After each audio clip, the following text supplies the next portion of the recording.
Hey, welcome. In this lecture, we are going to sort out another error we may have. Now, this is the error, or not really error, but I'm just going to say a problem. Now, this is the problem.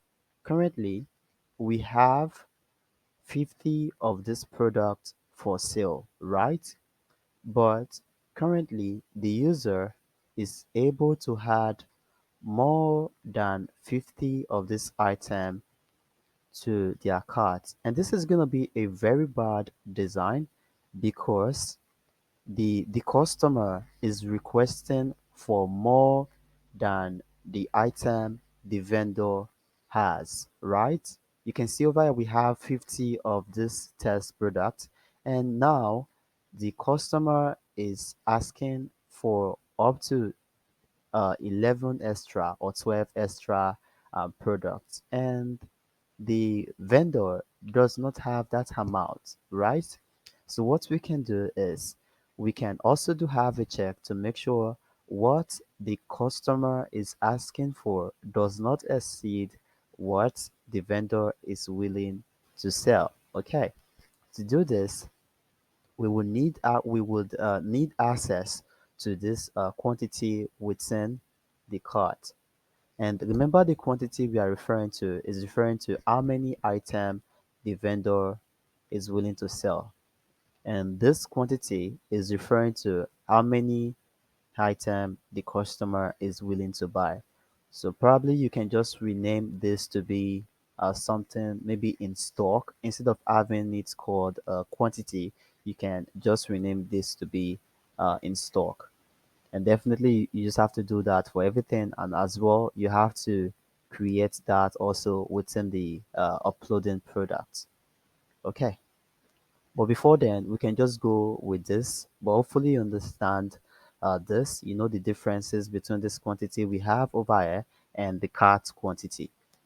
So what we have to do is we need access to this quantity over here. So back to the models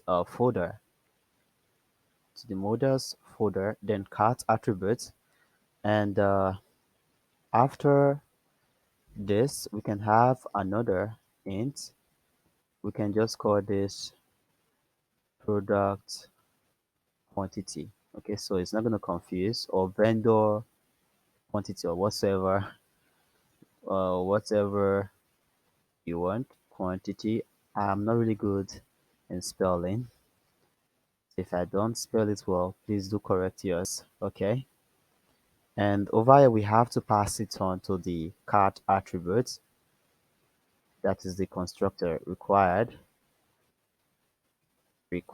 Hopefully I get an auto prediction, and this is going to be this dot product, this dot product quantity. Okay, add your comma, and now we have to go to the cart provider. First of all, we have to pass it over here. I'm just going to copy in order to avoid spell mistakes. Spelling mistake can get really frustrating because you might not know what exactly you might have missed. So it is most of the time required to copy all these kind of long words. Okay. Here we pass it onto the add to cart. So we also want to be able to add to cart based on the product quantity. And over here, we can say product quantity existing existing existing cart, then dot product quantity. And over here, this is going to be product quantity,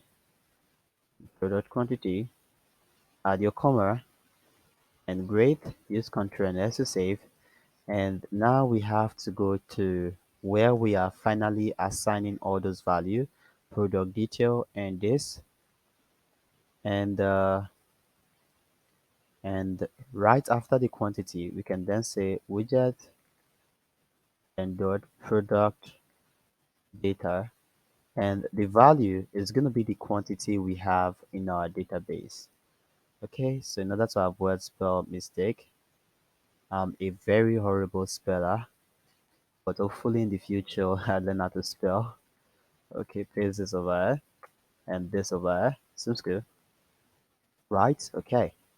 And now we have access to that quantity within the cart. So what we can do is back to the cart screen, and Control and V to make this wide. And so here we have this increment. We can check uh, over here and check cart data dot product quantity. If it's equal to the cart data, data, then uh, quantity, right? Hopefully you understand all this.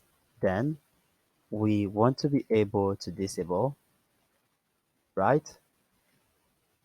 By saying no, else we want to be able to increment. Okay, so sorry. Okay, so I'm just gonna give this a auto reload in order to also save all those unsaved files if I did not save it for any reason, and hopefully understand. So we are checking. Okay, if the card, we can just turn this twisted in order to make it more understandable. Wait for this first of all. We can say if the cart quantity is equal to the product quantity, that is the the quantity we have over here, because we do not want users or customers to be able to purchase more than what is available to sell, right? So this is what we are basically saying.